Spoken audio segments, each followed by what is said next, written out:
Well, move over Charlie and Dixie. There's a new D'Amelio in town. Joe D'Amelio and Paige DeSorbo might be dating him. Who's that? Who's the first people? Who's the one you're saying she's dating? Oh, I thought it was this guy, Joe D'Amelio. Is that not true? I don't know. Oh, I thought we were talking. I thought, oh, I'm I so saw sorry. the headline. I didn't inquire further. Oh, I don't even know if it's true either.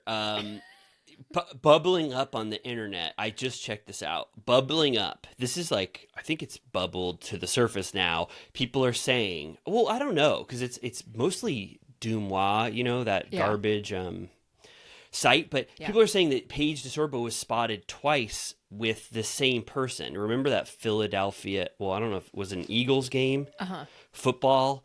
She was spotted with a man, and people were like, that might be her brother, or that might be someone else. But it turns out it might have been the same person that she went to Miami with on a trip.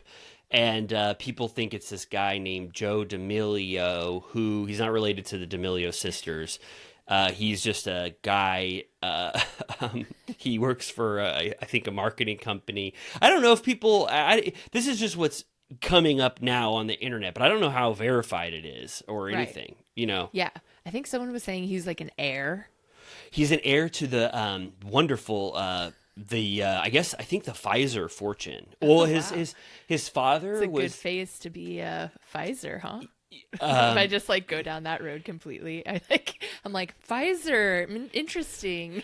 Yeah, he was the I guess people are saying the CFO, the son of the CFO of Pfizer, chief financial officer. But I thought you maybe could back me up more with facts or stuff that you had read. So I'm sort of out on a limb on my own Sorry. here. That's okay. I sold you down the river. The That's one thing I can confirm though is that we were also talking about that we saw a TikTok that Craig is on Raya, and I know a personal friend who saw him on there, so it's real.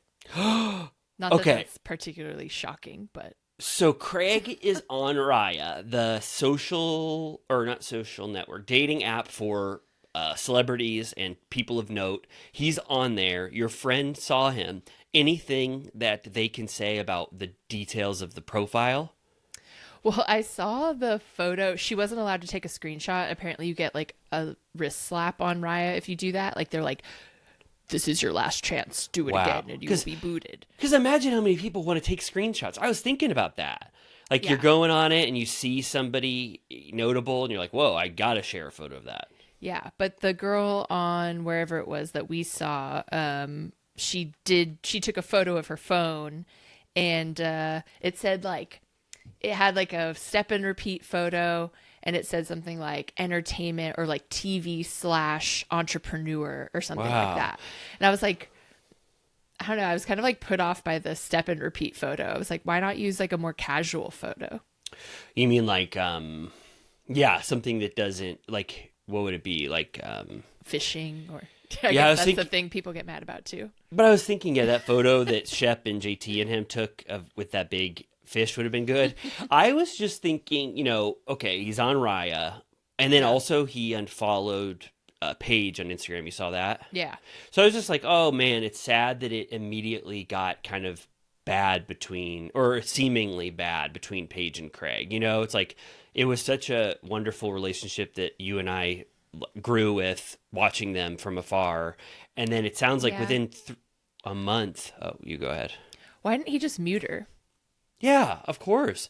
I know. It makes a big statement. But I was also thinking, like, I don't know if the thing is true about Paige dating Joe D'Amelio, but it also is like, I wouldn't have expected them to instantly start. Well, I don't know them, but, they instantly, for Craig to want to get back in the Raya universe, date people, and for Paige to almost possibly be dating someone on repeat trips. And I was just like, wow, damn. Like, Yeah. pretty I think quick it's to been move a while. forward. I think they like waited a long time to say anything. Oh. How many months do you think? Well, because she posted that podcast. When was that? That was like the Christmas week or something like that. Yes. And I think she had said it had been true for a while. So even if it was like a month before that, I'm like, I don't know, a few months. Time to start dating. I don't know. Yeah. Personal choice. Yeah, you're right. Yeah. I guess I don't remember what it's like to date anymore. But I was just thinking, like, I don't know. It just feels. I don't know. Yeah, I guess. It doesn't really matter. But it just felt like, wow, damn. Like Craig wants to start dating immediately after just being with someone that he wanted to get engaged with and married to. His clock is ticking. I will say, I guess I'm holding a double standard because I remember when Ariana met her current boyfriend like 2 weeks after Scandival at that wedding, and they immediately started dating. I thought that was weird, but I feel like there's a difference between having like a savagely traumatic breakup and just like parting ways. Right. Okay. Well, but also, I guess who cares? Like, do whatever you want. True. Yeah, that's true. Okay, well, good. Congrats to Craig and Paige. I don't know if any of those details are true. We know that Craig's on Raya. We saw that secondhand, but I guess it's just officially over. They're both moving on, and maybe it was time. Yeah. Well, happy for them. If it wasn't going to work, it wasn't going to work. Yeah. Wow. Yeah. She doesn't have to be on Southern Charm anymore. True. Yeah. Maybe is best.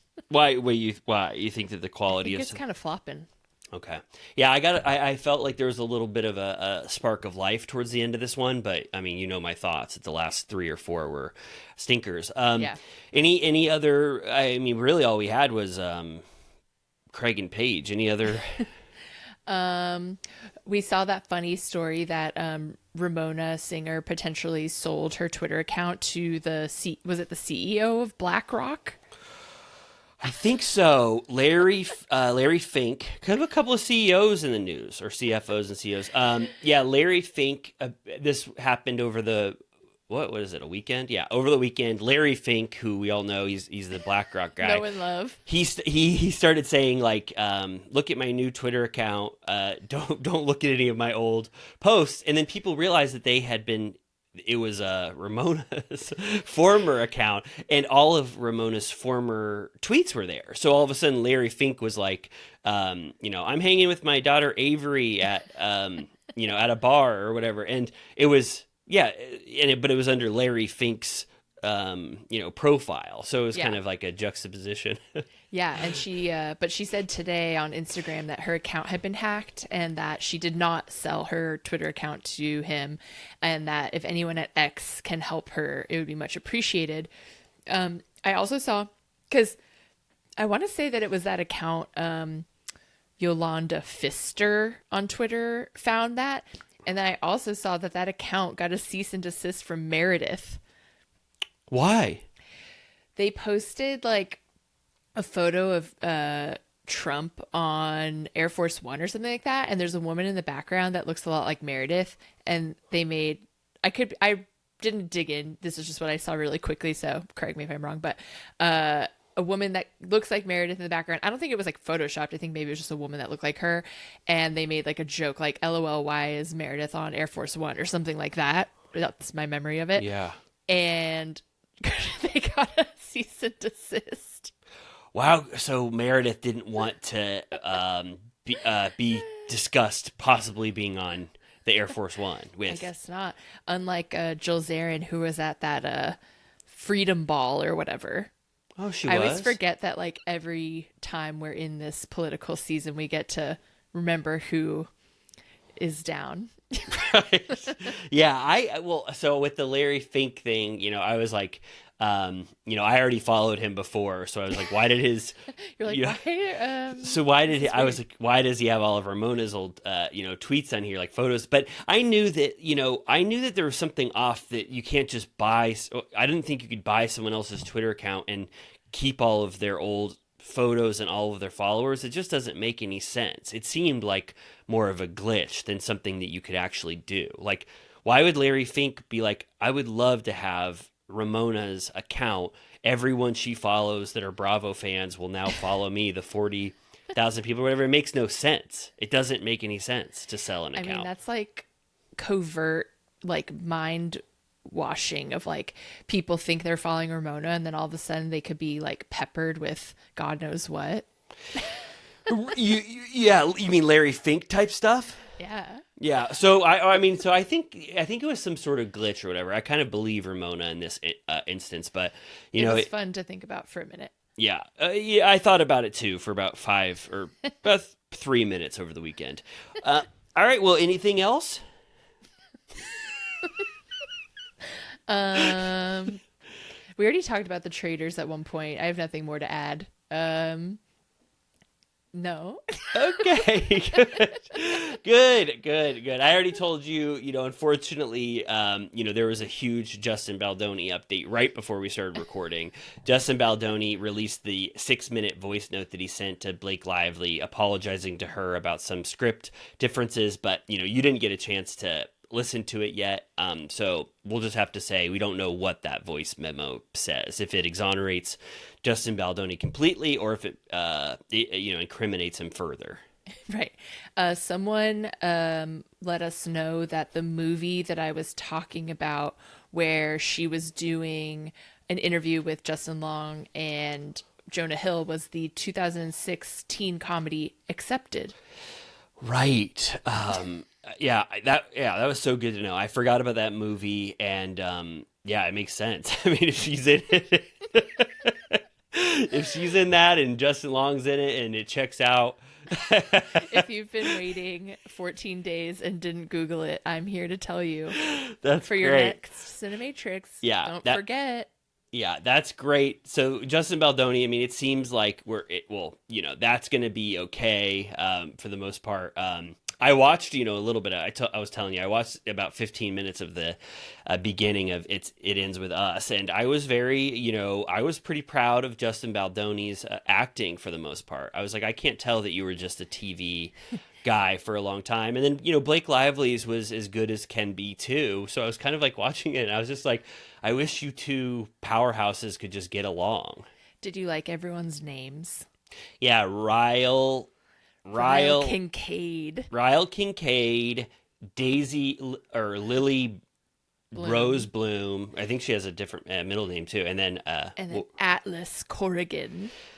Oh, I did love that. Yeah, and you were telling me that this movie made a lot of money, $300 million. Yeah, it's a crazy hit. So they had points on it. Justin Baldoni and I'm sure Blake Lively, a couple points on it. So they both made millions off this thing. Yeah. Yeah, I was saying that I think that part of the beef is fighting for, I don't know the details on I think he only bought the rights to that one book, not the series. I could be wrong, but that's all I've heard. And I think that Blake and Ryan Reynolds would love to make the next one and just boot him out, But I don't know the lore of what characters are in the other ones, but that's what I've heard is that she would love to be involved or in charge of the next one. So Lily Rose Bloom continues on in the series post whatever happens with Ryle Kincaid. Yeah. Wow. So it's it's a universe, a huge franchise. Yeah. I would like to tell you that I would read them to report back, but I will not be doing that. All right. Well, that's great. Well, best of luck to both of you. You would think that they would just let bygones be bygones at this point. Say, hey, handshake. We both made a lot of money off this thing. What was the first thing that made them mad? Justin wasn't allowed to go to the junket for it. Well, I think the beef started on set. Oh, did? Because of the creative control stuff. Yeah, and then they took a break because of the writer's strike, and then she had a list of demands upon returning from the writer's strike, saying I won't continue unless you do X, Y, and Z, which was an incriminating list, which he agreed to, which is maybe he should have again, that's where it gets tricky because the timeline is weird. You're why did she make this very specific list of complaints? Where I'm well, maybe some of them are true. I don't know, but I keep watching Bethany talk about it because that's one of her new topics. She brings it up all the time. She's over drones. Yeah, I guess so. I think she knows she'll get shadow banned if she keeps talking about them. Right. Which that's her claim. But she's saying she keeps comparing it to her 10-year-long divorce. And she's the only person that wins is the lawyer. You got to cut bait. It's going to be terrible. You're going to spend so much money. You both of you are tainted. It's not good for anybody, which I agree. They're both kind of fucked. and Ryan Reynolds too. I'm like, I already didn't like him, but I feel like the sentiment on him is like really spoiled in the past month. Yeah, he stinks like a rotting fish. Yeah, he made a cameo appearance at a Hugh Jackman concert at Radio City Music Hall, which I really wanted to go to because I love Hugh Jackman. And then he like popped up in the audience and was like doing bits back and forth, and all the comments were like, I can smell the PR from here. Like, sit down, get out of here. Oh my God. So, wow. The most, one of the most admired men in Hollywood is now sort of, people don't like him. Yeah. Wow. Wow. Do you think Blake Lively was a tyrant on the set of Age of Adeline? She probably was kept in place by Harrison Ford because he's the scariest person alive. Right. I know 2 people he's made cry. Really? Yep. Oh my God. Can you care to share a little more? You don't have to reveal anything. Like at press junkets or like marketing events. Because he just separate people. Because he's made 2 people cry. Because he basically says like "fuck off." Mm-hmm. Like I hate this. But then he only makes movies that require like the largest machine alive, like Disney shit. So he's that like playing like a Hulk monster in his next movie. I know. He's in the new Captain America, and apparently he's, I guess, a different type of Hulk that's red. But he's the president and a Hulk. Yeah, well, I think that the something about the gamma radiation that Bruce Banner was working on, he must have gotten a little whiff of it in the Oval Office, and he started to become Red Hulk. But why? So he made someone cry because he was so terse. He kind of famously is gruff. Yeah. Do you remember that scene in Bruno where Bruno says, I'm going to get an exclusive interview with Harrison Ford, and he stands outside that restaurant that Harrison Ford was coming out of? Do you remember that scene? No. It's pretty good. He's standing out and he goes, I got an exclusive interview. And then it's just Harrison Ford comes out and he goes, fuck off! And then he just runs away, and it was all real because he didn't know who the hell Bruno was. Man, it's so sad that... I thought that Harrison Ford was going to be a gruff guy that had a heart of gold secretly, but he just didn't like talking about Star Wars anymore. But it turns out, no, he just is mean. Yeah. Oh, no. I don't know. One of them might have been in regards to Star Wars, but I'm like, yeah, you're like at your like Star Wars marketing day. Yeah, it's not the press junket person's fault that you agreed to be Han Solo again in or Rise Indiana of Skywalker. Jones or all that garbage shit. Yeah, all that garbage that you're in. You got to ask questions if you're a Force ghost and all that kind of stuff. Well, wonderful. We, I mean, well, speaking of gruff. We had an appearance from Todd, Mr. Gruff, whatever his last name is, on Bradley, I Salt think. Lake. Oh my God, yeah. You can imagine him and Harrison Ford getting along just fine. Imagine them at a press junket sitting across from each other. Hey. It would be like the Bernie inauguration meme. Remember that? Yeah, was Bernie pissed? Was he pissed? Was that in 2016? Must have been. I don't think he was pissed off at Obama's. Right. Well, I keep getting videos of Obama's inauguration. It's literally like, let the sun shine. Like, it's like the most hopeful, like beautiful events, like Pete Seeger singing like "This Land Is Made for You and Me" and shit, and we were all just like, yeah. Oh my God, yeah. Wow. Well, good. Yeah, that's what were we talking about right before that? Oh, Todd. Todd and Harrison Ford. You got to imagine that would be sort of a terse interview. But you were right. Speaking of Todd Bradley, I think because in fact. We're like off the rails today, but that's fine. It's okay. I think that we've never had that lack of news before, and it definitely affected you and I for sure. Because I couldn't think of one thing besides Harrison Ford, like you said, turning into the Hulk. It's been a weird start to the month. So. Yes, for sure. So what you were saying, segueing perfectly, is that there's a man named Todd Bradley, and he was featured in the Salt Lake City reunion part 1. And so you and I are going to be recapping that as well as Southern Charm today. So let's get out of the news segment completely. We covered everything. We left no stone unturned. And now let's talk about the Salt Lake City reunion part 1. I got to ask you up front, headline of the day. What'd you think? fun. Fun. I thought fun too. I thought really fun and yeah, action packed. I loved every minute of it. And my main takeaway was that yeah, I was a little surprised by Bronwyn overall, which I'll talk about. Bronwyn made a lot of odd decisions throughout her first reunion, and I was shocked by a lot of what Bronwyn did. So that was my main takeaway. But first, we got to talk about Bronwyn coming out, and she's wearing the biggest dress that's ever been featured in a reunion, right? Yeah.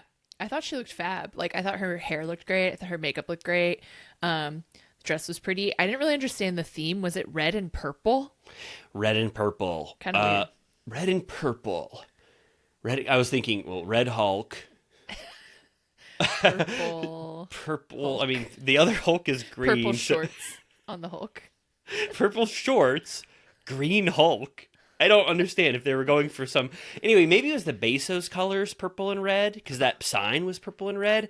But only I think, who did purple? Angie. and Meredith?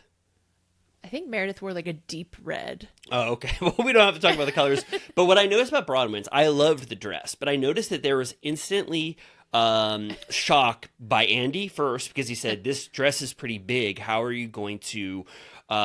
get this thing going, and he was kind of worried. And then Whitney was really worried. Well, she got fucked over multiple times. Every time Bronwyn turned, she was cutting Whitney's space off completely. Whitney said, hey, I'm not going to be able to see anything over your dress. And I really thought Whitney wanted something to be done, like cut off those frill parts or something. It wasn't just like a little silly thing. I think she legitimately was having an issue. And I kept looking at Whitney the entire time. And you see that frill kept bopping Whitney in the head. Especially when Todd joined, because then... she kept turning to sort of see him the whole time, which meant that she was like at an angle, which meant her shoulder pedals were like in Whitney's face, and Whitney kept like shifting. Yeah, Whitney kept having to move out of Bronwyn's way because of that dress.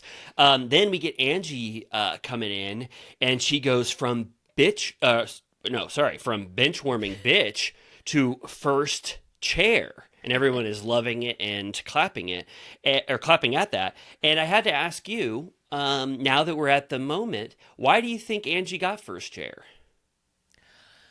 I mean, I feel like she had a good amount of beef across the board. Like, I feel like it was like gonna come back to her. I don't know. I thought, well, no, not to make a big deal of it. You know, it's not a big deal, and sometimes first chairs mean nothing. But I thought Angie had a great season. She did a great job. But no feuds or anything that she did were more powerful than anything that, like, Bronwyn did, let's just say, as an example. And especially if you're pitting the first chairs against each other, which is usually what they do. Lisa versus Angie was not nearly as fraught as Lisa and Bronwyn. So as we got to the end of the season, I thought Angie would have more justification for why she got first chair. I love Angie. I'm not saying anything's wrong with making her first chair. I don't know if it was... They wouldn't necessarily want to put that crown on Bronwyn's head that quickly. Yeah, but it's happened before. It's not unprecedented, I don't think, to put a... I can't think of an example off the top. Say who? Yeah, I was just surprised. I thought my like more nefarious theory was that it's to kind of shake up the OG cast and let them all know that, hey, just so you all know, a person who's on their second season as a full-time cast member can shake things up to a degree to where they become center, dime, or snowflake holder and first chair. So you all better watch out. This cast is not set in stone. It was almost like showing what they can do to a new cast member and how that could shake up the OGs in a way. Yeah. Did you see, I should have brought this up earlier, but that RHONY is casting? Really? They put out a call. That would have been good news. Yeah. Should we cut that and put that? No, I'm just kidding. What anything else about that? Just that they need people? It was just whatever the production company is or whatever was like, now casting RHONY. Let's move to New York. Yeah. Can you imagine? Being in New York? No. Oh, so they're casting. So, okay. So, which you saying that means like, hey, there possibly could be some major shifts coming, obviously. Yeah. I also saw that, I think I sent it to you that a lot of the Roni women sent Bose a gift and everyone signed it except for Brynn. Meaning that maybe they all have cut her off completely. Right. It doesn't look good for Brynn. When you sent me, I don't know if we ever talked about this, when Brynn had that big article, what was that? Oh, right. Where it was like Rolling Stone or something? I think she was on the cover of Rolling Stone. Brynn goes in. Nude with just a guitar. Yeah, I think so. And then Aaron posted on it, what I think on Queens of Bravo, they posted, and Aaron wrote a huge long thing. I can't remember every single sentence, but basically, me and Brynn are not sisters by any means, and I feel bummed and betrayed by her overall arc, meaning that it's not over yet, Brynn versus the cast. Why do you think that they all sent Bose a big thing? Just to be nice? Maybe they felt bad that her house burned down. Oh. That's sweet. Yeah, that makes sense. Good. We find out that Angie and Brittany wore the same dress, but we haven't seen Brittany's yet. Yeah, I'm surprised that doesn't happen more often because, like, there's that one dress that 7 women have worn. It was like Katie Maloney wore it, Tamra wore it, Kyle wore it, that like silver one. And I'm like, there's only so many like skanky gowns to wear. I guess I'm just surprised that it hasn't happened more times. Remember Revenge Dress? Oh, I could never forget. Iconic. I'm not. I'm just laughing to try to remember a dress at a reunion. Okay, this is for me and me alone. The Alibaba, the Alibaba scoop of a lifetime. I don't know if we truly got to the bottom of it. Yeah. I can summarize it pretty quickly. Whitney goes, "It wasn't Alibaba, you morons." Where we source, they use the same photo as Alibaba. We do a photo shoot with it, but for some reason, for 48 hours, it had the stock photo. So, damn it, shut up about that. It's not from Alibaba. And then she goes, would I tattoo an Alibaba piece of jewelry on my body? And everybody goes, I don't think so. So it was an open and shut case. But doesn't that just mean that the vendor that she uses is also on Alibaba? That doesn't solve it at all.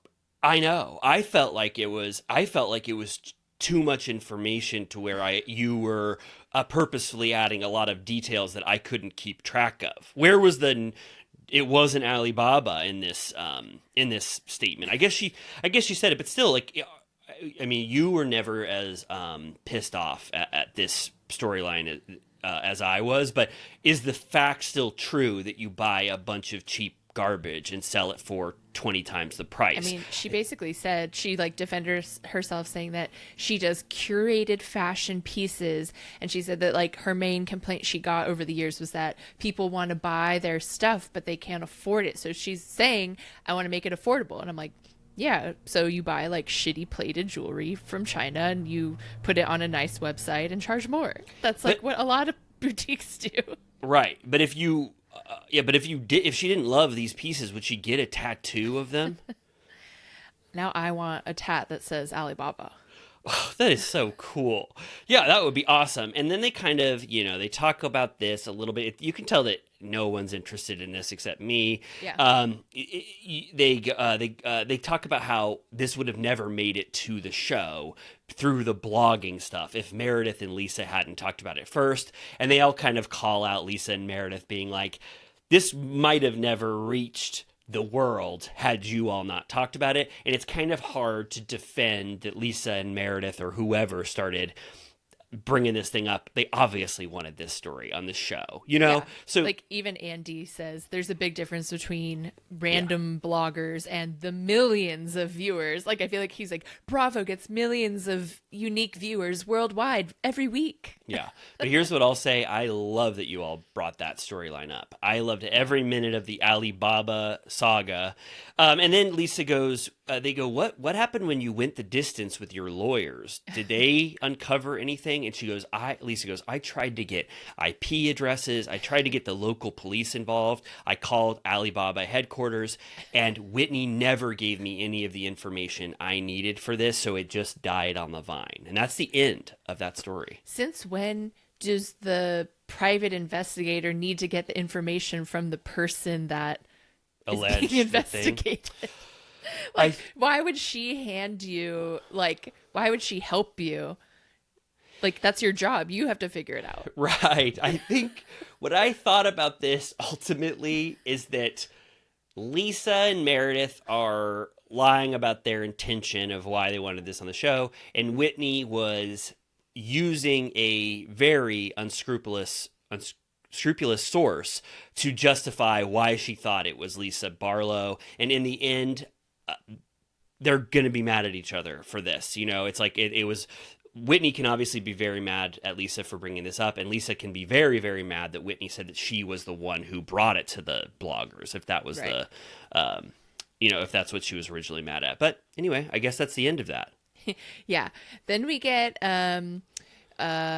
sort of like Lisa and Angie feud. It gets into like the video game bad parenting conversation, but then she's like, well, actually that information came from Bronwyn, and Bronwyn was like, I didn't bring it up on camera, that's not my problem, like you can talk to Lisa or to Angie about that or whatever. But then we get a never before seen to my eyes Angie tweet that I found quite entertaining. Yeah, say it. It was like a paragraph. It was, my lips are as full as my life, thanks to my doctor who I pay with my own Amex card, not a Park City mystery man's. Unlike Lisa's G-Wagon, my lips can't get repoed. I'm not your bestie in prison, so I'm not interested in a gangbang, but it's cute you two had to team up. Night. Yeah. She really knows how to turn a phrase, throw shade, and, keep me guessing what's coming next. Yeah, but I'm really surprised that she had this much animosity towards Lisa in the off season or whenever this was posted. I mean, there's a lot of accusations in here. Yeah. Mystery man that Lisa is potentially dating, G-Wagon repoed, and that you're not interested in I don't even want to say it, gang bang because of the friend in prison. She's saying that Lisa is friends with Jen Shaw? I guess. I didn't think too much about it. Okay, all right. Well, yeah, I was just like, I didn't know that Angie and Lisa were that bad. Okay. I won't say my full thoughts on that. I didn't love it as much as I just thought it was kind of like Angie, kind of in the scroll world, just trying to fight for the center diamond in a way by not taking any shit. But I don't know. What?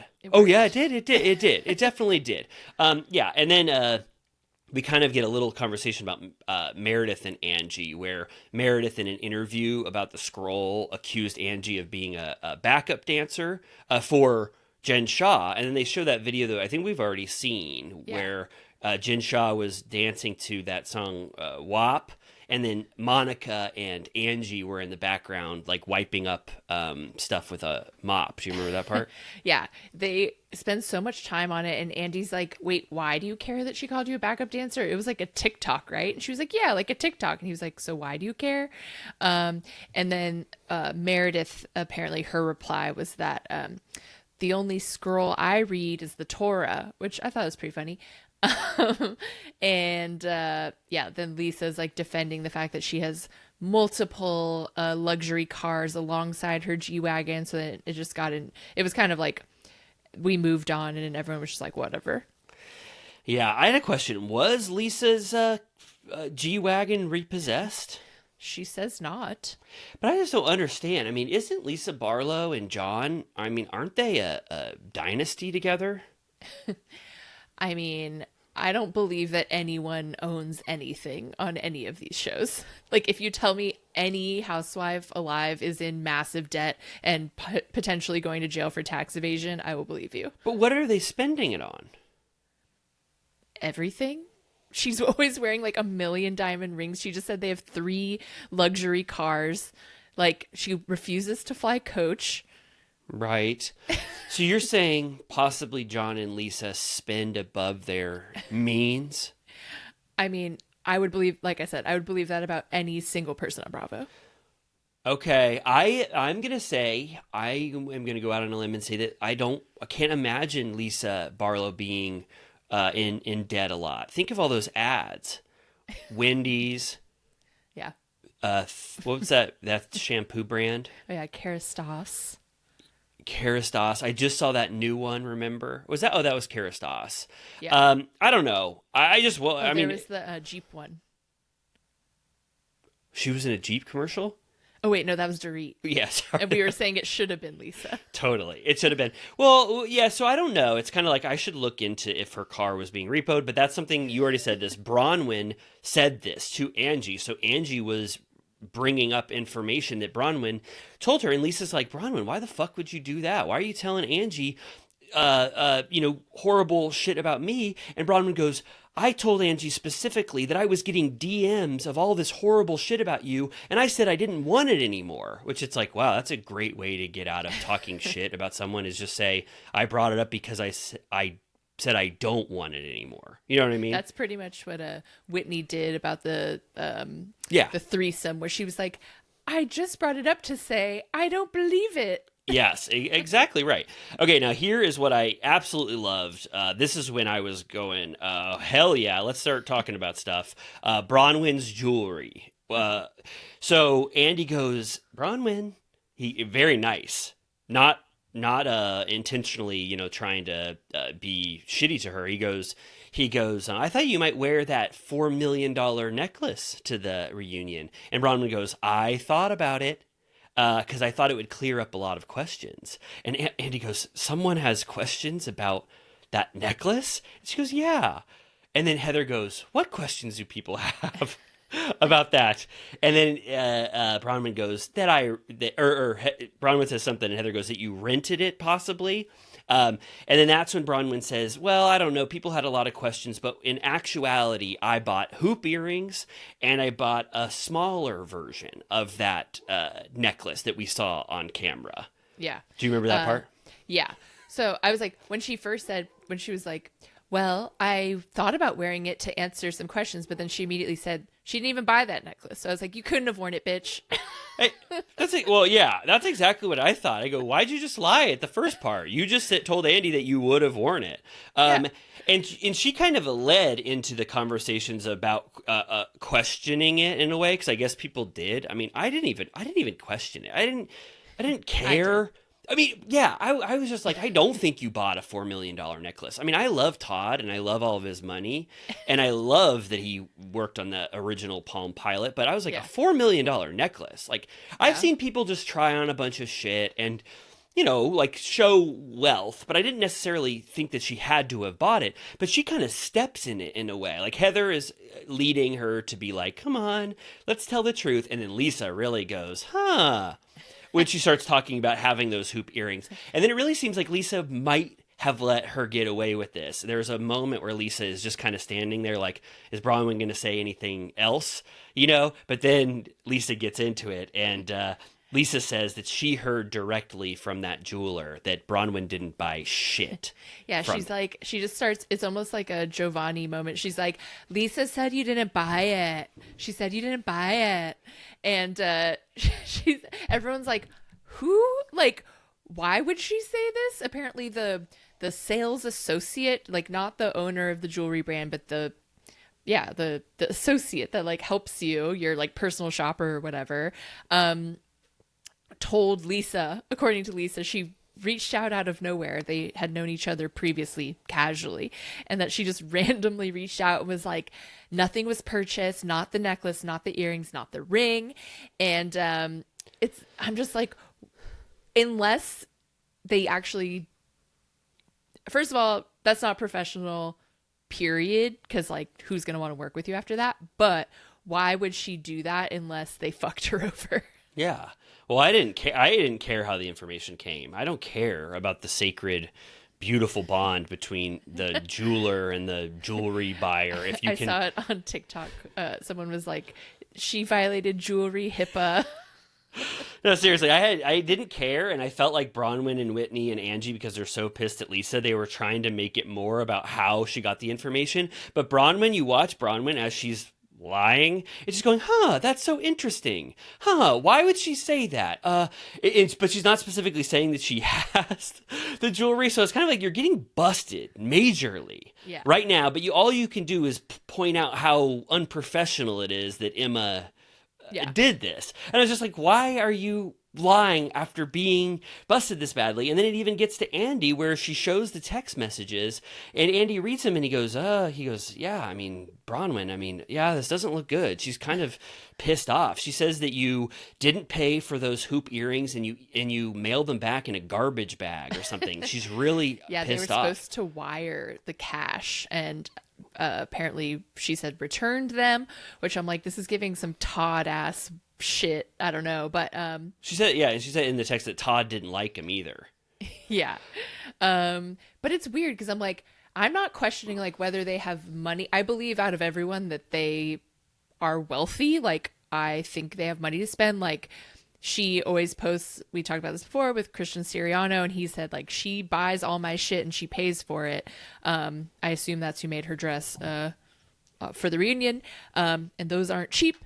But yeah, I'm like, it is a little bit like you're putting yourself in a position to have to defend yourself if you are going to have scenes where you're like, let's select from these multi-million-dollar selections. Like, then I get to pick apart whether or not I think you are just doing it for show or not, because it is a strange, it's, part and parcel with the Housewives, but like, you are like creating a show where you are showing you want everyone to think that you are the wealthiest person imaginable. Like, literally, unless you're like, I don't know, like an oil baron, no one is buying $4 million necklaces. Yeah. Like, no one does that. Like, right. No celebrity buys the Tiffany diamond they wear to the Oscars. Like, they always give it back. Yeah.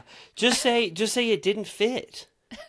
Yeah, no, I don't care at all about pretending that you bought an extravagant gift, but just don't lie and say you have it. She said, wow, she's saying I returned them. Wow, that's so very dastardly of her. Returned them.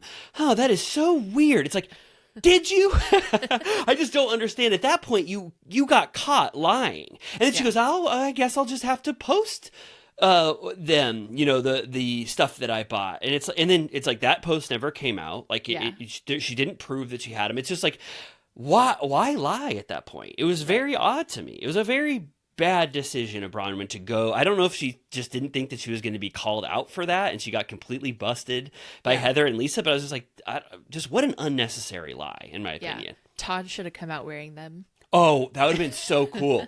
Bronwyn doesn't say anything, like she's just kind of playing coy or whatever, and then all of a sudden Todd has the $4 million necklace on. But yeah, anyway, that was, I don't know. I just never seen somebody get called out that badly before.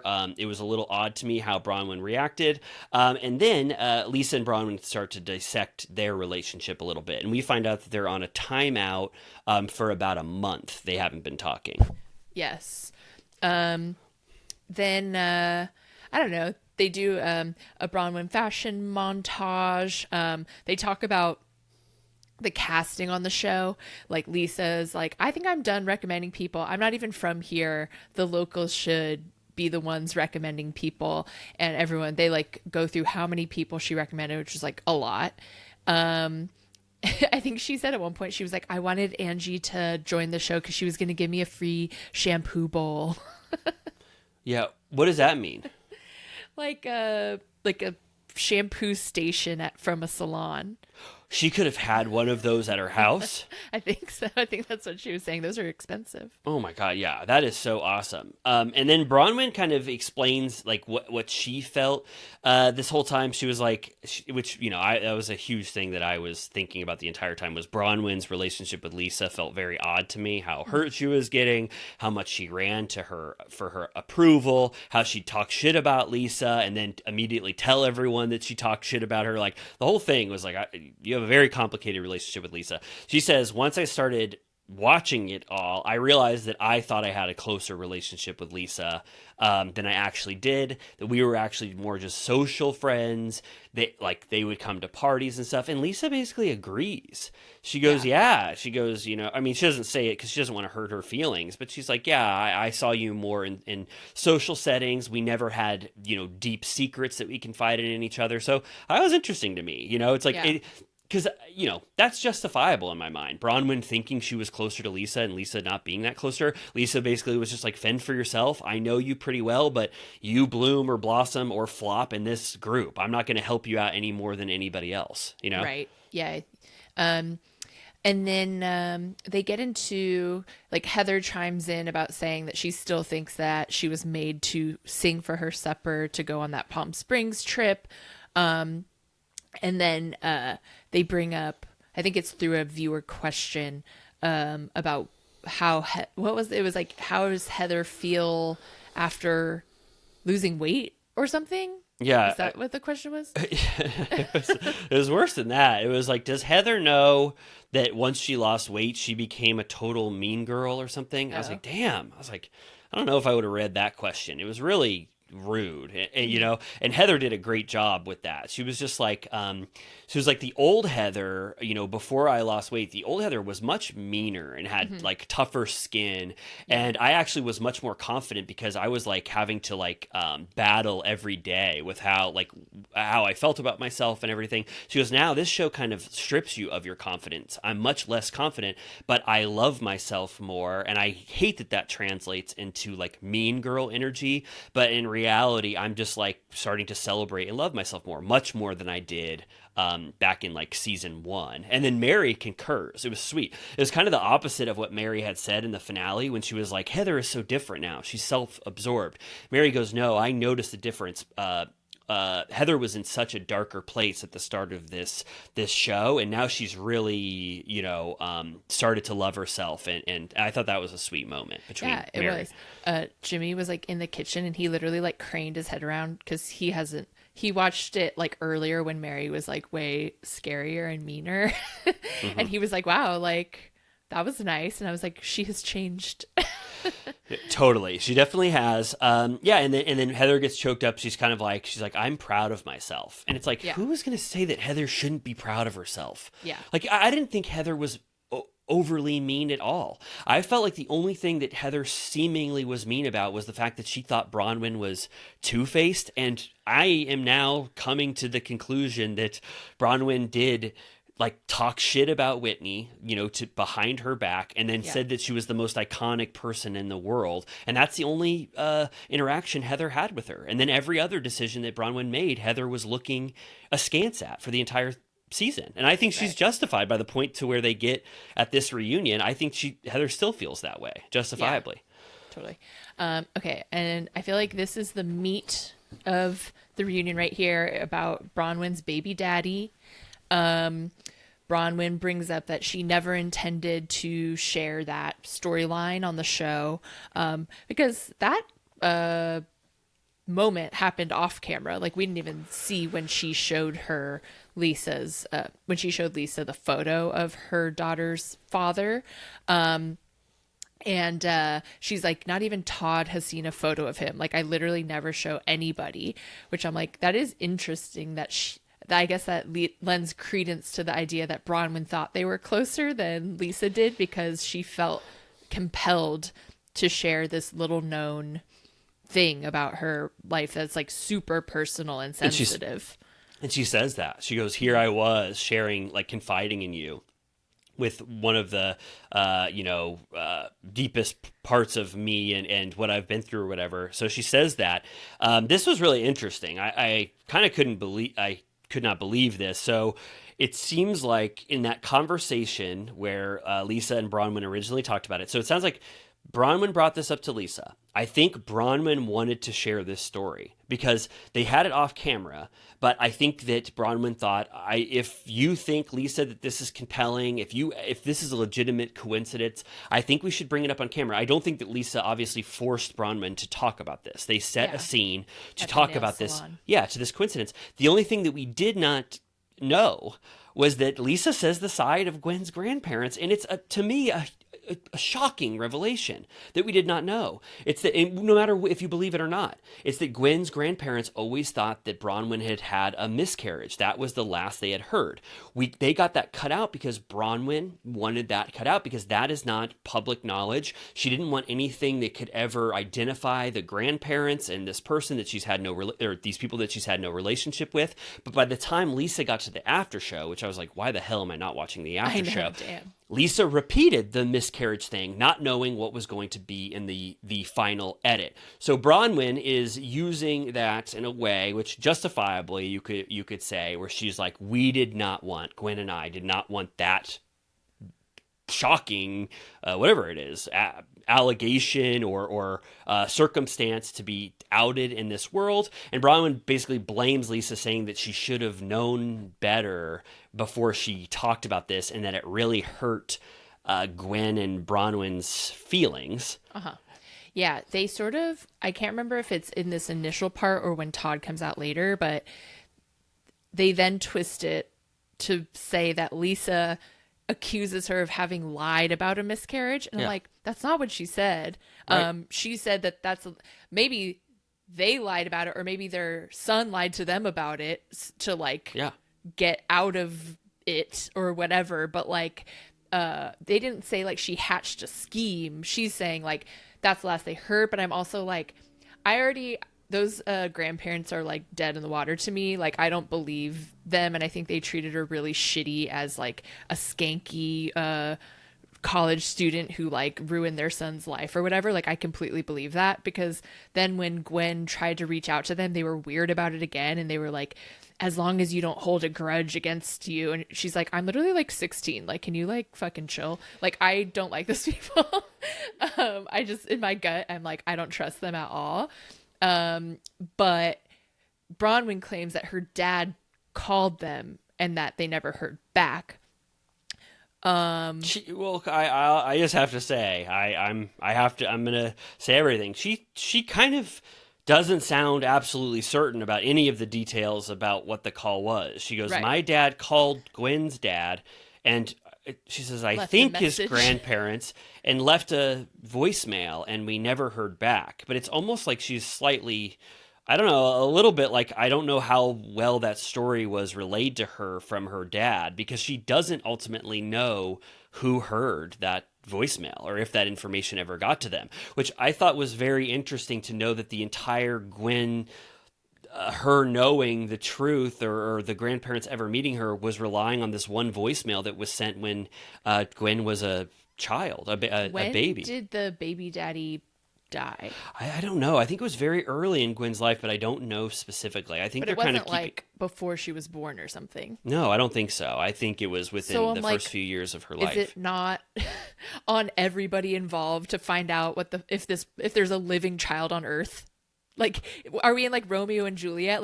We missed the voicemail, never gonna ask another question again. What are you talking about? The grandparents? Yeah, ask your son more questions. What is happening? They just had never knew for 18 years that this bitch lived. They were last I heard, she died in the womb. Right. Oh, well. Right. What? So more is required of the grandparents in this instance to verify ridiculous. The truth of. Okay. All right. I'll give you that. So that's more on Lisa is taking the side of that's the information they had, sort of more on the side of them, when in reality you could probably imagine that the grandparents had to should have done a little more to find out the truth of their son's unless child. They just really were let's pretend that never happened. They're last I heard, baby didn't make it, we can move on. Like, Right. I'm not going to ask any questions, you know? Yeah. Yeah. And then Lisa is, at this point, Lisa is justifying. So what Bronwyn wants ultimately, which I was interested in, she was just like, I want Lisa to just say, I feel sorry for you, Bronwyn, and you, Gwen. And Lisa will not give her that. Lisa says, I feel sorry for everyone involved. I think this is a sad, tragic story. Think about my friends, you know, the grandparents who lost their son. I feel so bad for them, which I'm going to just not argue, but I'm going to defend that side of things. We do not know all of the details of this. I know we heard that they got a voicemail, but I really don't know. I have no clue. And right now I am only basing loyalty off Bronwyn because she is the person that we're witnessing say all of these things. Yeah. But I really don't know 50% of the story. And I haven't gotten enough information that was just certifiable for me to make the claim that I 100% don't think that there's more nuance to this story than what Lisa is saying. Lisa is really trying to tell us that there is a tragic story on this end of things as well. And then Bronwyn keeps saying, you won't just say it. Why won't you just say it? And Lisa gets fed up because she's like, you just want me to say exactly what you want me to say. And I'm going to continue to defend the rationale I had as I went into this. And My weird old friends.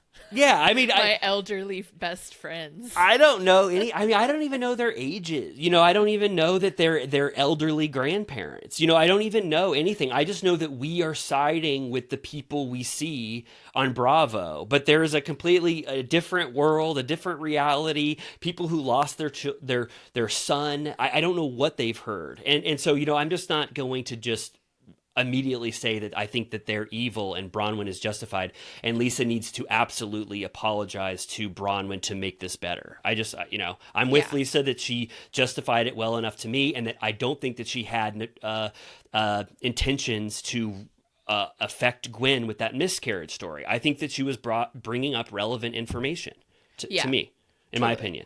Yeah, I don't think that the miscarriage thing should be like villainized. Because like it had already come up on camera, like she said, like it in her mind, it could have been relevant, you know? Yes. But it is crazy when the after show comes into such major play. Yeah. Lisa says, you know, I'm in a lose here. I should have never talked about them. I wish you hadn't brought it up on camera. I wish I had nothing to do with this. Obviously, she knows that this is a toxic storyline that no one wants to touch with a 10-foot pole. Miscarriage/fake miscarriage is being brought into it. There's someone who has passed away. They can't speak for themselves. It's a horrible storyline, you know, not horrible, emotionally wrenching storyline. Dark. Lisa does not want anything to do with it. Heather goes, give up. She's got this one. Just give up. And Lisa goes, fuck her.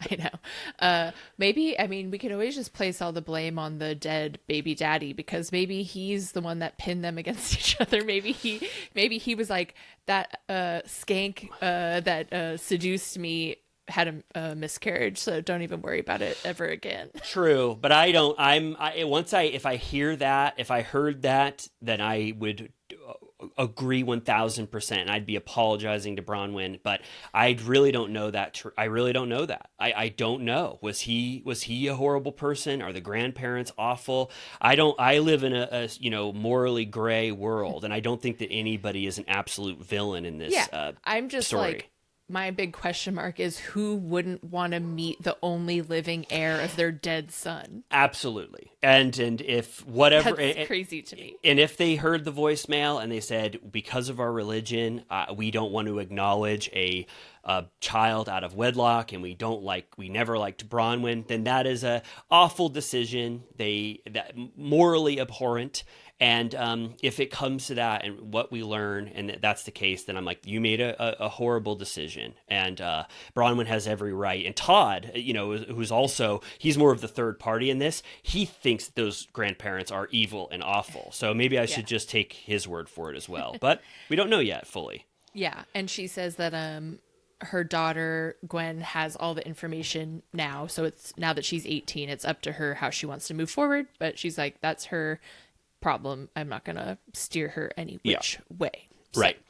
More to come. Yeah. Is there a path? Yeah. They, Andy's like, this is emotionally fraught. How the hell are we going to get through this? And then Lisa kind of makes Bronwyn speak first, which I thought was kind of like a power move.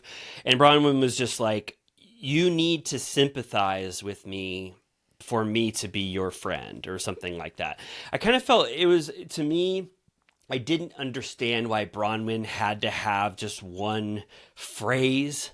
Like, it was basically like, you need to eat crow in front of me. That's like the worst interpretation. But it's kind of like, you just need to say you're sorry for me, and then I'll forgive you. It's like, I don't know. Aren't you really upset about all the other shit that Lisa said? You know what I mean? So I felt like it was kind of odd to like tie her entire relationship with Lisa just on the fact that she needs to do that one thing for them to move on. Yeah. Once they go backstage, right after this, Heather says that she's sick of Bronwyn's Dame Edna act, which I was like, isn't Dame Edna like a drag queen? I looked up because that was in the uncensored version. I didn't see that in the live broadcast. I don't know who the hell Dame Edna was, but apparently, yes, it was an Australian performer, sort of like I hope it's not offensive to our Australian Little Turtle Cuties and Villa Rosa VIPs, but I think like sort of a Miss Doubtfire-esque manners, like nice persona, like really. I just saw that Dame Edna is her main personality trait or whatever is niceness. Okay. So I guess that's what she was saying. Bronwyn is kind of like, basically she's saying like, here's the politically correct answer to this. Here's the politically correct answer to this. And what will Twitter appreciate the most? And I do feel in a way Bronwyn is sort of catering to the fan reaction to me and what will appease people the most in all of these instances. So, and it was interesting to hear Heather say that, because Heather has a pretty good read on people. I trust Heather's take or thoughts on people that she's close to. So it's just like, I don't know if Heather's feeling this way. Like, she knows Bronwyn more than we as the audience do. So it's something you have to take into account. Yeah. I mean, even when, so like it shows Lisa's crying to John backstage. She's like very upset about all of this. Then we get Bronwyn and Todd, and she's like, oh my God, like this is crazy. And he goes, I'm sure you're holding your own. And then he's like, of course you're not going to get an apology. He says that her and Lisa are social acquaintances. And she goes, actually, I was a social climb. She would come to our jazz suite. She would want invites to our parties. And he goes, yeah, she could come to our jazz suite and not have to do anything for it, so to speak. I was like, Todd, you're being a messy little bitch. Oh, did you find that to be messy? Being like, you came in my jazz suite and you don't do anything? He's saying that she didn't have to suck dick to get the jazz tickets. Oh, that was a reference to that? Yes. Todd is, I didn't think about that. So Todd is really entrenched in the lore. Right? That's totally what it means. Oh, I didn't think about that. That's like one of her like major plot points. Oh, so Todd is referencing that she doesn't have to do that kind of thing to get into his jazz suite. Yeah. Oh my gosh. Wow. I didn't even know what the hell he was talking about.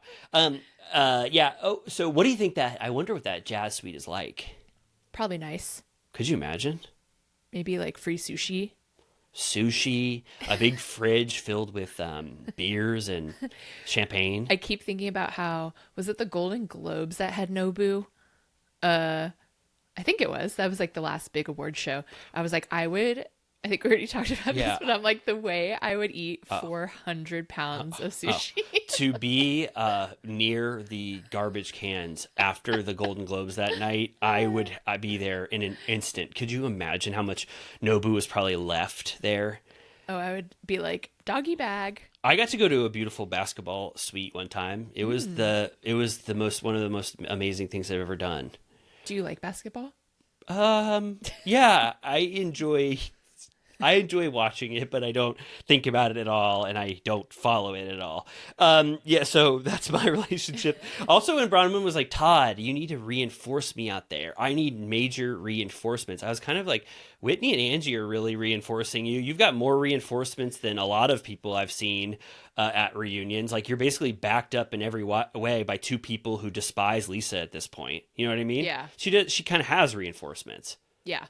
But yeah, I felt like the way she was talking to him there felt very put on. Like, I was like, okay, like you're making a meal out of this moment. So yeah, I feel like I really like Bronwyn as a new cast member, but she does lay it on a little thick.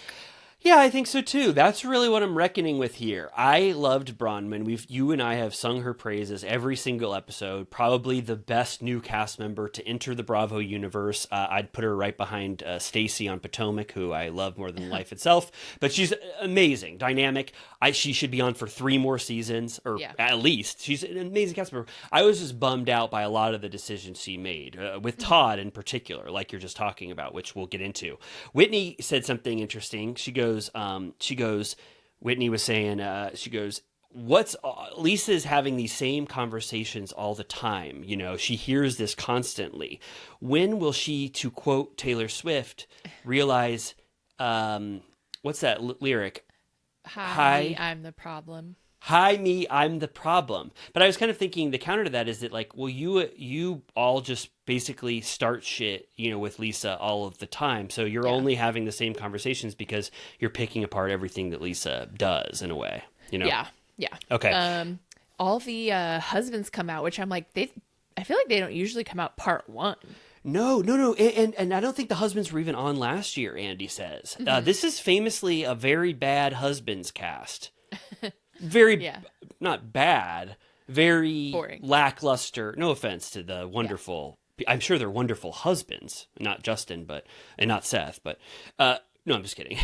But I'm sure that they're wonderful people, but they're just not a part of the Salt Lake City dynamic. We but can't all be Terry Dubrow, which I just got a TikTok of their daughter who's studying abroad in Paris, and they flew like Air France like premiere or something and had crazy pods, and she cut the video over and Terry was doing like a bit with the little screen going up and down and being goofy, and I was like, I love Terry. That is so funny. Can I just picture that for a second? 2 pods, they're across from each other, right? Or he's next to her, and then Terry is doing a thing where he's rolling the window up on the pod and he's goofing. Disappearing. He's got to be one of the silliest husbands, right? And she doesn't, Heather like gives him like a loving eye roll. She's not like, Terry, shut the fuck up, that's not fucking funny. Oh yeah. Like she's like, LOL. Yeah. What was that huge awful fight they had when they didn't want it to be on camera on OC, where it was like, Terry, she was like, don't you dare, what did she say, like he basically like didn't agree with her and she was furious. Yeah, it was. But these husbands are not like that. They Todd immediately comes out and he goes, I want to sit behind Andy. And Bronwyn goes, you can't sit behind him. He doesn't want you behind him. And I was like, okay, it was just a joke. And then Bronwyn immediately, like you said, well, you didn't say this yet, but you already alluded to this. Bronwyn decides to basically face Todd for the rest of his portion. Everyone else is kind of like, oh, my husband is behind me. I know they're behind me.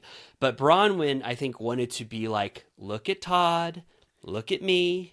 Mm-hmm. I love Todd. Think about all the horrible things I said about him when I said we were miserable. And all this stuff. I love Todd. And so she was really rubbing his legs and stuff and kind of blocking Whitney's view to show the audience that they're doing very well. Yes.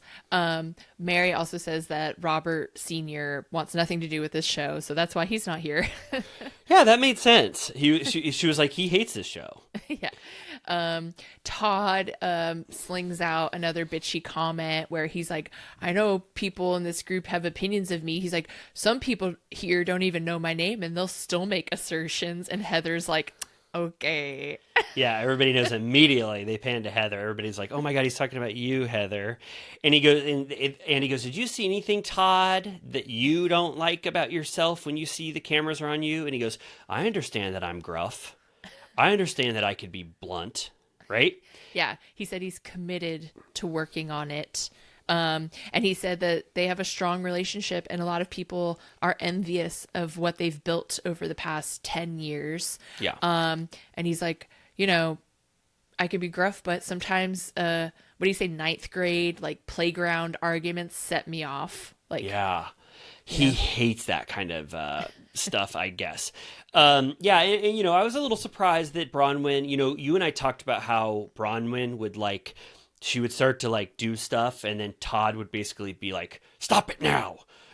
You're making me mad. Yeah. That's beneath you. I've never seen you do anything like that." Like that kind of constant beratement or chastisement. I was a little surprised, and we heard about the cheating rumor. I was a little surprised that Bronwyn went into the full blown like back in his good graces, like really trying to show us that all of his temperamental aspects or whatever were just nothing that we should be considering right now, in this moment. Yeah, they're like washing his persona, which I'm like, I'm scared of you for life. Can't win me back. And then it goes into him saying that Gwen is off limits, and to bring up any stuff that would harm her was unacceptable. Libelous even, which is a scary word. And John Barlow is like, watch your tone, and Todd's like, I'm not watching my tone, and he points at him and he goes, watch your tone. He goes, I'm gruff, don't you remember? I like that John decided to do the same thing again that he did to Justin. Watch your tone when you talk to my wife. And John goes, hey, let me get this straight. Or I forget what he said. He goes, hey, who brought up the thing first? And Todd goes, who brought up the Gwen's parentage or relationship with the grandparents? And Todd goes, Lisa did. And John goes, that's not true, your wife did.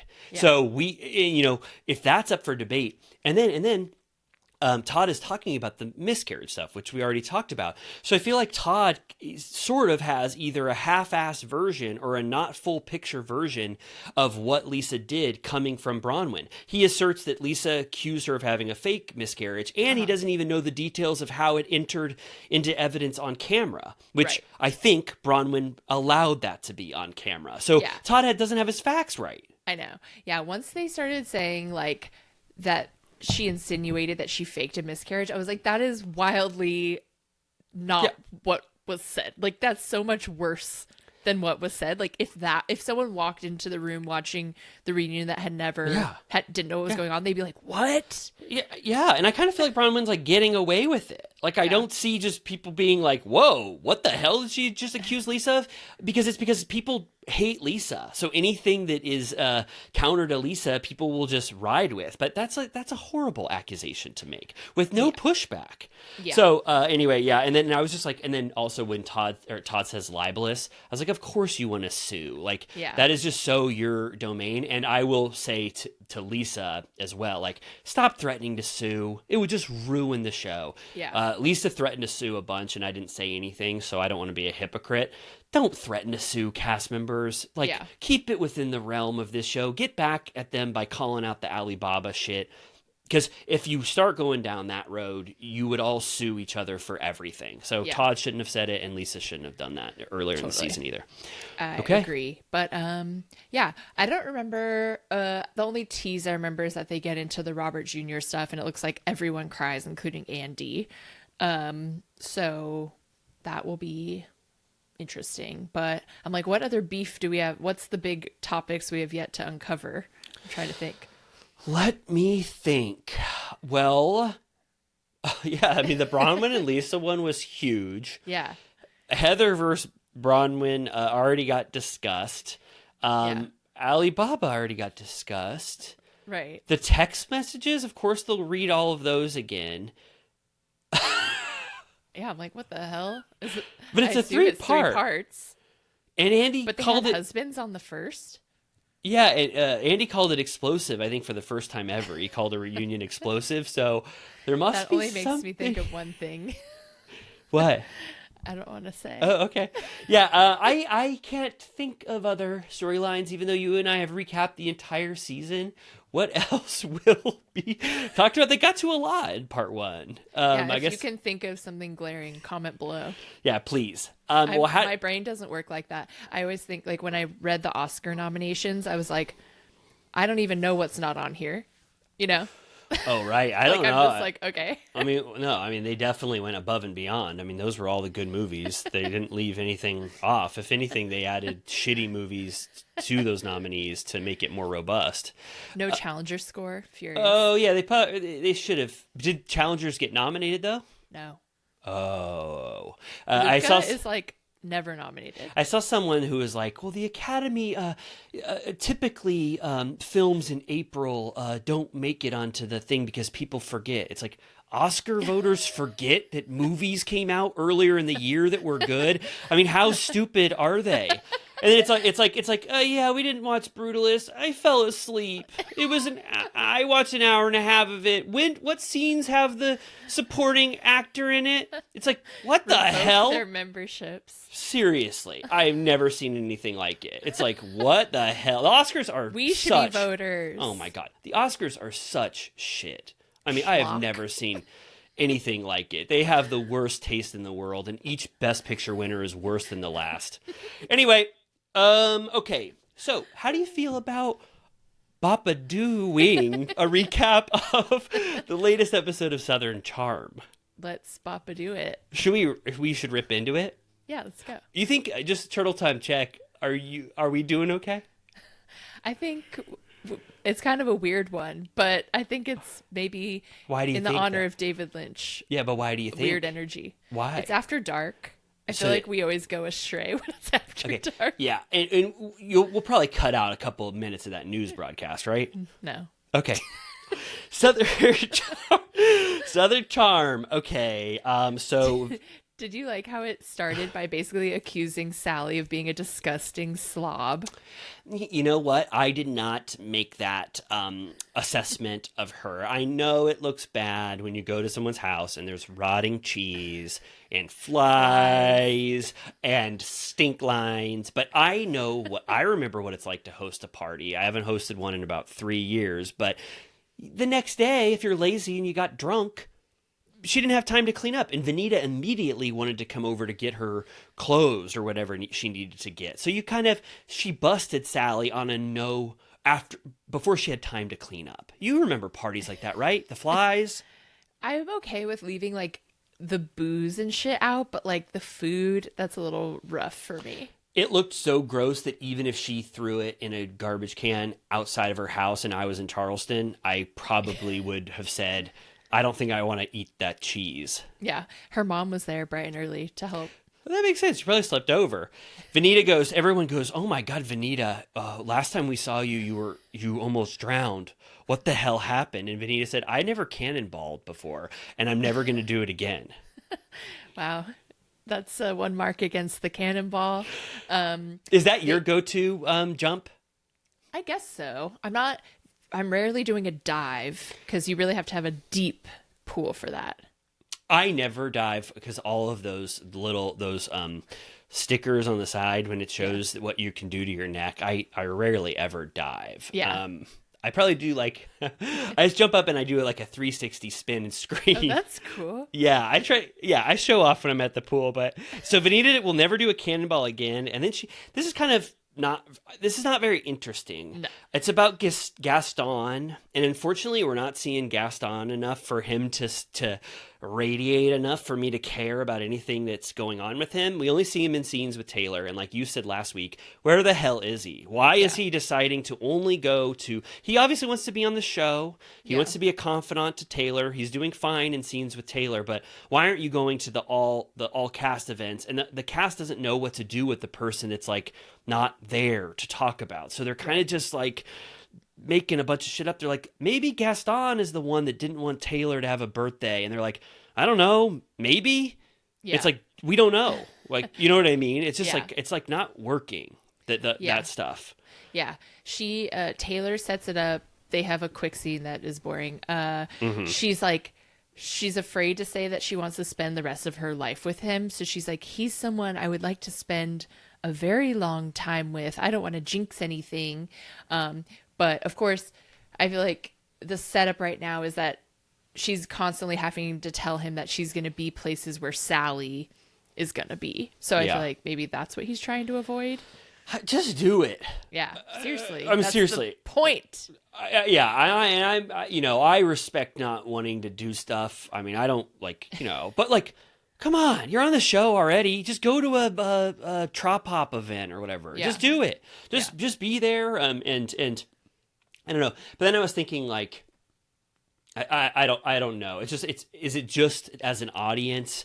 if we're hearing about someone, we want to see them more, but maybe that's not the best for him. But anyway, I don't know what's going on there. But then JT finally gets back in the world, and this is when I was starting to have fun again because, we haven't had JT in a month. He's only been able to have like one scene with Craig over the last 3 episodes, but Craig gave him an olive branch. He goes, "Do you want to go fishing with us?" And, this scene wasn't great in any way, right? I mean...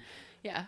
He was grossed out by fishing completely. He didn't want to touch the bait fish. He threw one back in. He said he's scared of deep, murky water.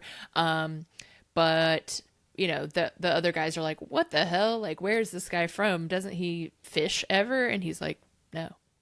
Yeah, he goes, "I don't like fishing. I don't like water. I like to play golf." But then they end up, it's like beginner's luck or something. They catch one of the biggest fish I've ever seen in my life. I mean, didn't the captain just pretty much set it up and then they posed with it and then they threw it back? I think so. I don't know how that kind of sea salt, was it called salty sea fishing or whatever Shep called it? But I like that, JT got to be back. And Shep even acknowledges, he's like, "I haven't seen you in a while." And I was like, well, that's because you're not having scenes with him. He's just sitting at home waiting for call sheets to come in that have his name on it. Okay, this was not the best scene either. Whitney has his bar that we got to see be built last season, and he offers Austin a 12-year Pappy Van Winkle's whiskey, right? Yeah. Did you notice the art behind Whitney when they went upstairs? No, what was it? It was a Warhol Elvis. Really? An actual one? Well, I don't know, but it's another Elvis moment on Southern Charm. Oh my God, I forgot about the love that most of the cast of Southern Charm has for Elvis. Olivia, Whitney, Patricia. Remember Patricia unveiled that huge secret to us that that Elvis necklace was the TCB. Taking Care of Business was actually hers, that she bought on an auction and she bestowed it upon Olivia. So wow, the Elvis love truly runs deep there. Madison comes and she's kind of just hanging out with Whitney and Austin. She goes, "I had sex with in your bathroom." Do you remember that part? Yes.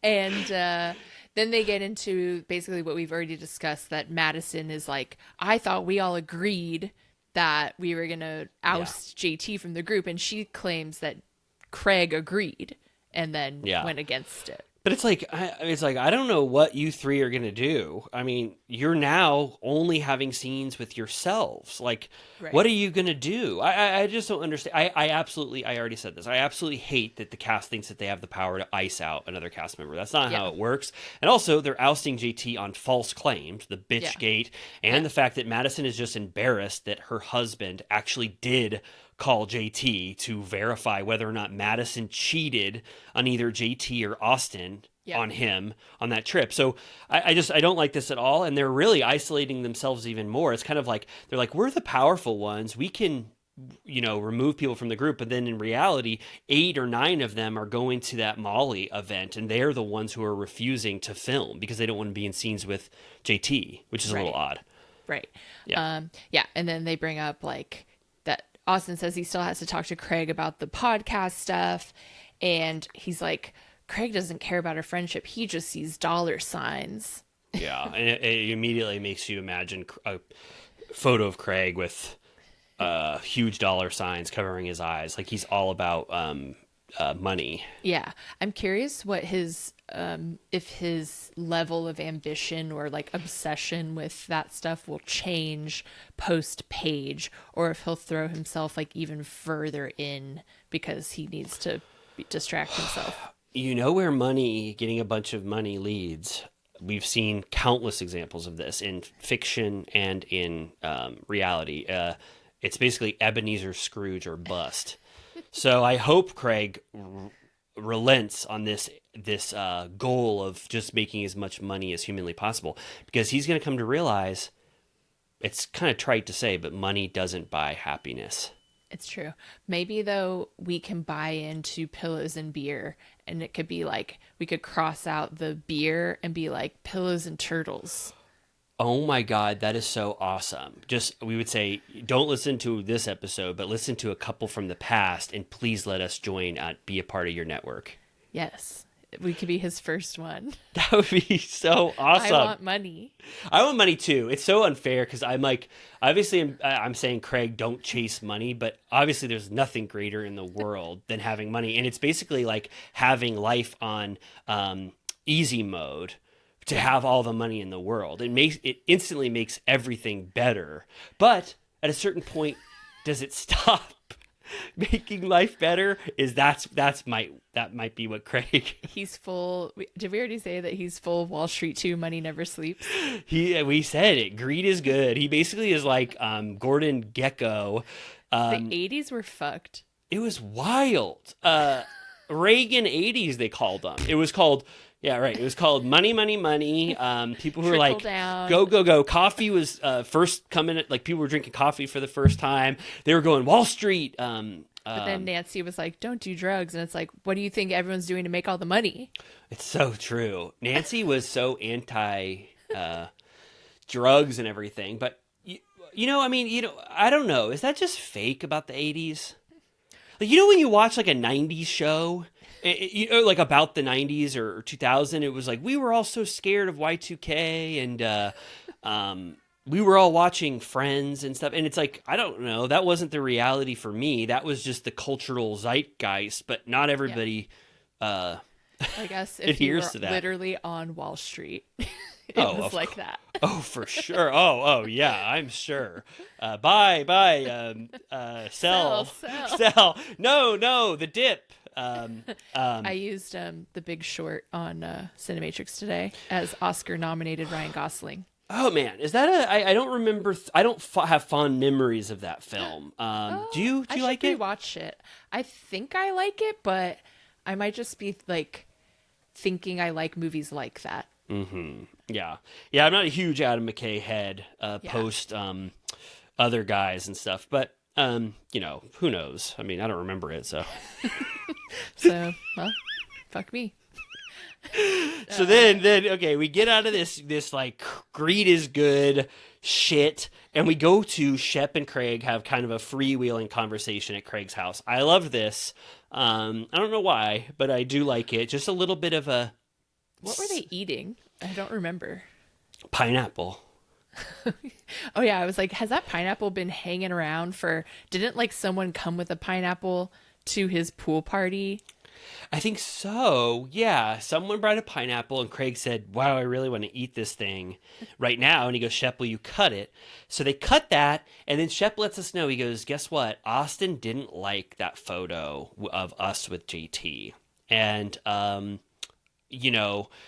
Craig is like, "Why is he trying to dictate my friendships and stuff?" And I do love all of the friendship stuff between Austin, Shep, and Craig, but I think that it's a little too much about the Craig and Austin thing. It's like, I don't know if I fully am tapped into the reality of how mad you both are, if Craig really is going to buy out pillows and beer.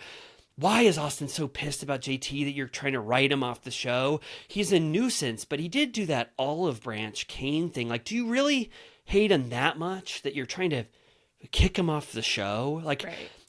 I really don't get it. I don't understand what's going on. I feel like Southern Charm got picked up in a time where not a lot was going on. Mm-hmm. Like, they captured lightning in a bottle with the last thing, and they missed a window but just like right now, it's like, I really don't know major things that are really going on. So I feel like everyone is kind of just trying to make stuff happen for me. Yeah. But this was a good moment. Shep and Craig confide in each other. Craig is very honest about how he feels about Paige, which those scenes are very interesting in light of what we know now. He goes, "I'm confused by Paige. She'll call me and she'll say, Craig, Chicken, I want to move to a farmhouse with you in the middle of the woods. I want to leave New York, the Big Apple. I'm tired of the Wall Street go, go, go life." I don't believe him. Oh, really? No. Oh, really? I bet she like made like an offhanded comment one time, like roll back the clip where she's just like, that would be cute to like have a cabin or something like that. And he's like, she's confusing me. Like one day she'll say, let's move to the woods. And the next she's saying like, I'm all about the go, go, go New York life. Like, I don't know. I just don't think she ever verbatim told him I'm moving to Charleston. Like he said. Okay, yeah, you blew my mind. And who the hell am I to believe Craig? He's lied his ass off this season. Liar. So he goes, it's confusing. And then they roll this clip where Craig goes, I want a wife. I want a family with you. And Paige goes, ugh. Yeah. He's like, he said it's not a big deal to wait, like to get engaged and stuff, but it's different if she swaps it out to be 10 years instead of 2 years or whatever. Yeah. So he's kind of, and Shep's being a very good listener. He's like, how do you feel about that? Is that your decision? Oh, that's interesting. He's not inserting his like anti-Paige slander. And then he kind of talks about his Sienna stuff. If I remember correctly, he's like, I accidentally dropped the L-bomb on Sienna when I was naked.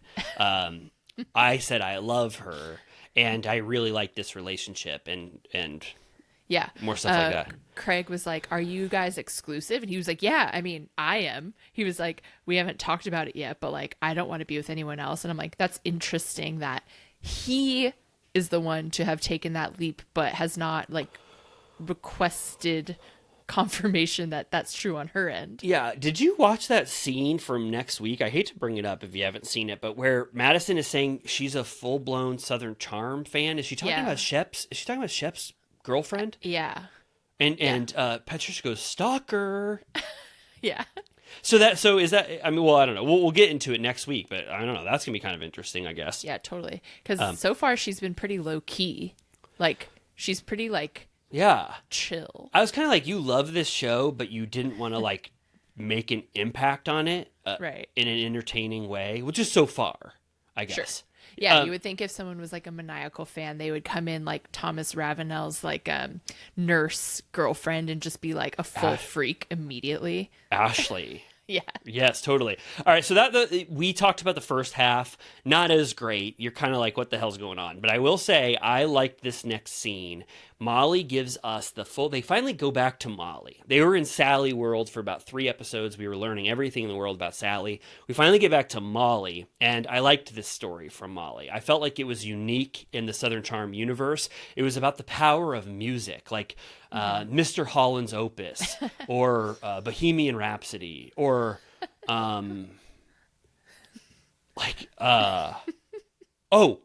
Amadeus.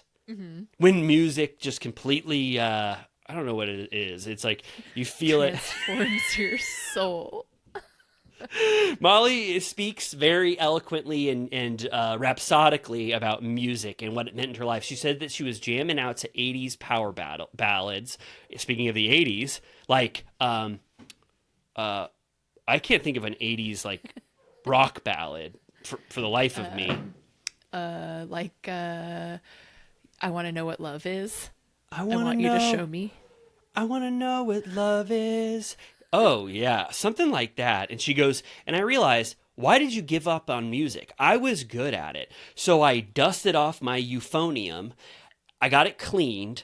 I contacted the Charleston concert band, which I found out was directed by my high school teacher. And I go, hey, I don't know if you remember me, but I just found a passion for music. And he goes, of course I remember you, Molly. You were one of the best euphonium players I've ever had in my life. And it was kind of like a sweet, the way that they edit it and they talk about it and the music under it, I was like, this is kind of a sweet, inspirational story about finding your passion. And I love that her passion is playing the tuba. It's like, it's cool. And then we find out that everyone is going to this event. It wasn't just Shep. I think Shep led the way. Shep was like, I kind of want to see that. Like, I'm very interested. I love music in all of its forms. And then it became an all-cast event. Rodrigo's there. JT even got the invite. It was kind of sweet. And they all get in and everyone's very dressed up, despite the fact that it's essentially like a community center, little concert. But it was really sweet. What really I liked about Southern Charm was learning what like that the Southern culture is like or whatever. And I had never seen them in like a concert environment like this before. I just like when, different things happen in the Bravo universe. So I thought it was like cool to see him in this setting. I didn't like that Rodrigo, when he went up to JT, he's seeing JT for the first time in a month, and he slaps JT in the face. Did you notice that? Oh, no, I didn't. Yeah, he kind of slaps him a little bit, and I was just like, what the hell are you doing? I think it's so... they're obviously all treating JT like shit and conspiring to remove him off the show. I thought that was kind of a shitty way to greet JT. It's like, not only are you fucking him over on the show, but then you're going to slap him disrespectfully in the face. Didn't like that. Yeah. But then and then Austin and Madison don't come. And I was like, I don't know what you guys were planning this night, if you had plans, but I think that they're not going because this was going to be a JT event and he was going to go to his event space after. So it's like, now it's gotten to the point where they actually won't film with him, even if it's an all cast event, which that's pretty bad. I didn't notice that. Interesting. Shep is, he feels very earnestly proud of her. Like he's taking photos of her performing, and he's like, I love that she does this. I find it incredibly charming. And he afterwards, when they all meet up with her after, he tells her it was rapturous. Yeah, that's one of the best compliments you can get. If you're told that you did something rapturously, that means very good. And then Molly is touched that they all were there. She's looking at them in the audience. They give the standing ovation. It was really sweet. A moment of solidarity and rallying around a new cast member. I loved that. And it was such a sweet thing, like that Molly is doing something that she's passionate about. So I thought that was sweet. I do love it for her, and I think it is charming for her as a character, but it was a little bit like they gave it a lot of time. A little too long. Like, it was just like, is this where we're at? Where like we're going to this like local community theater production? Like, I'm like, she's so new that I was surprised that they gave it this much credence. All right, I'm fine. Yeah, I'm fine with it. I think I more am touched by what it represented, and maybe it could have been maybe just a couple notes on the tuba. But you're probably right. If they had more jam-packed episode, maybe they wouldn't have included about 15 minutes or 10 minutes of this. But still, a sweet. They're rallying around Molly, and they're trying to ice out JT. It's like completely different motives here. But then JT goes, "Hey, I'm gonna get in while the getting's good. I'm going to go to my event space for you all to party at this place." And that was fun. I love the after hours vibe of this. How did you feel once they got to JT's event space? It was like chaotic. There was like no one leading the charge. Like, he ordered food and then he just like put it out, and then there were no plates, and there was like an ongoing thing where there were no plates, and it was like pissing me off. I was like, can someone put us a fucking plate? Yeah, well, it was because like Taylor went to bring them out, and then she got caught up in a conversation. To be honest, I really like that stuff, because sometimes Bravo is so produced, well produced, that they do squeeze or dampen reality. So when it gets freewheeling and chaotic like this, like when there's no champagne in the fridge that's cold and he can't get a Bud Light, like I kind of like that messy environment. So I was happy to be in that moment, and I like the idea that you don't really know what's going to happen in this environment. And JT proves that I had no clue what was going to happen, because he immediately, so there's a little bit of like, let me get you a beer, let me get you a plate, all that kind of stuff. But then JT, after he's having a really awkward conversation with Taylor, pretty awkward, like 2 minutes long of like talking about his armpits, I forget what else. It's scabs. Like his scabs. And they're kind of even acknowledging this is a very awkward conversation for them. JT, though, finally, he says, I got something to tell you. I don't know how to put this. I want to put this pretty delicately. I want to talk about the relationship with Sally and Gaston, which I think was more of a relationship that you even know. And I want to tell you, Taylor, that Sally is the one who actually Gaston was cheated on with one of my friends. And then Taylor immediately, I could not believe this, could not believe it. Taylor immediately wants to shut down production over this. Bravo. They have to like cut away from Taylor looking at the camera and trying to point at it and stop at it. And I was like, what the hell are you doing? You think this deserves to stop all the cameras, stop the presses? A cheating allegation from one of the cast members just came out, and I will not stand for it. Possibly the one moment that Taylor will have that is consequential this season so far. In no way is that a moment where you get to stop the cameras from capturing this. I was stunned by that decision. It's so on par with everything that we've had as entertainment on this show. I did not understand it at all. Yeah. I mean, it wasn't even it wasn't like he's cheating on you, or like it was from like 2 relationships ago. Yeah.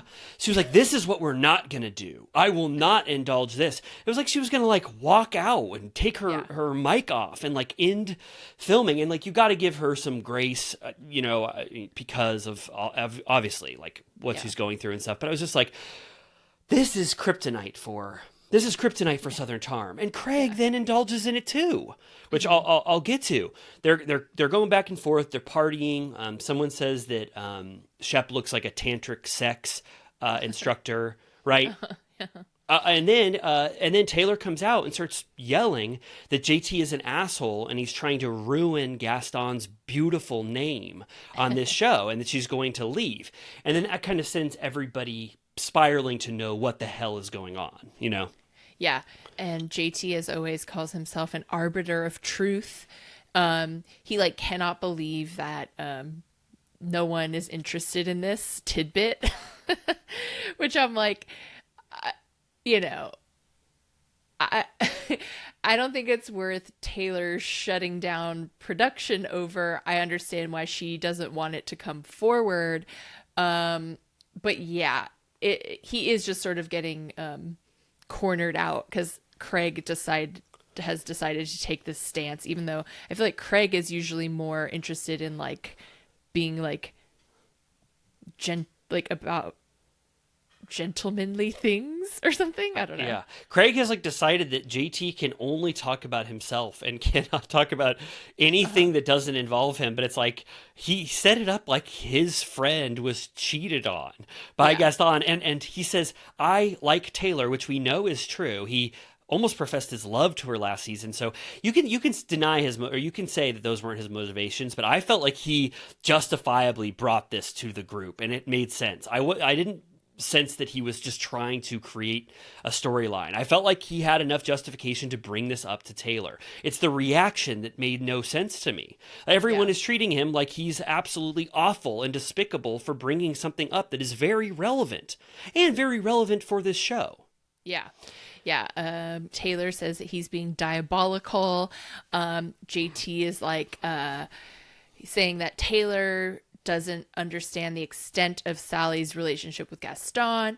And she's like, Sally, you were the other, he says, Sally, you were the other woman.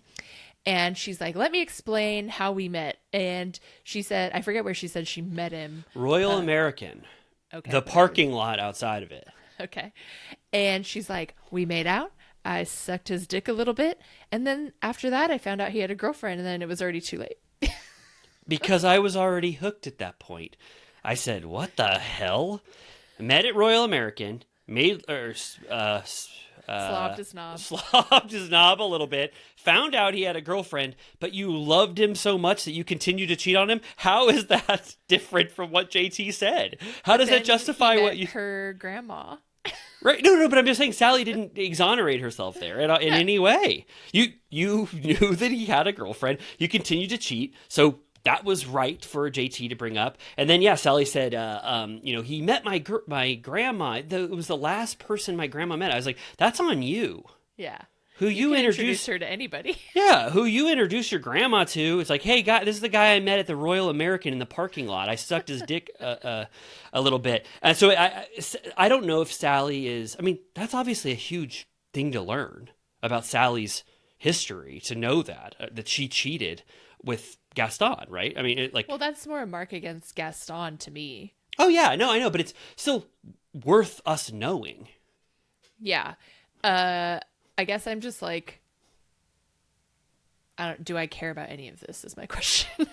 Like, do I care? Because ultimately after this whole conversation, they're saying like Shep goes, what the hell? Gaston's not even good looking. Like, that's the real question. And then it turns into everybody saying, JT, the point is that it doesn't matter. And that Taylor kind of already knows that he's a shithead. And that's up to her to decide when that's no longer okay for her. Yeah, okay, writers for Southern Charm. I mean, since when? Since when are you trying to stop a storyline from coming out that is possibly relevant? It sounds very real. And it sounds like Taylor said it didn't happen. She's trying to drag his name through the mud with a cheating scandal. It sounds like she might not know this. How is this not just like bread and butter for a show like this? And then Craig is getting absolutely pissed off. He's like, you promised me. If I went fishing with you, you promised you would never bring up salacious details about another cast member on my watch. It's like, how the hell did that become Craig's role on this show? Yeah. Stifling entertainment, possibly, from one of the other cast members. And then, for reasons unknown, Vanita's like, JT's looking kind of yummy in that shirt. I was like, huh? I can't tell you how much I enjoyed that moment. All of a sudden, when JT is sitting there before a firing squad of everybody talking about how shitty he is and how abhorrent and despicable he is for bringing up a cheating scandal, Vanita's like, I like this JT. He looks absolutely handsome. And then there's a moment where... yummy. Yeah, he was apparently they rolled the clip. She said he's looked yummy before. Yeah, totally yummy. And there was another moment, kind of a revealing moment in terms of what cast members are, how we're navigating through these new cast members. That guy Ryan, who we've never seen for 1 second, he's basically, he was told he's a full-time cast member, I assume, but he's not.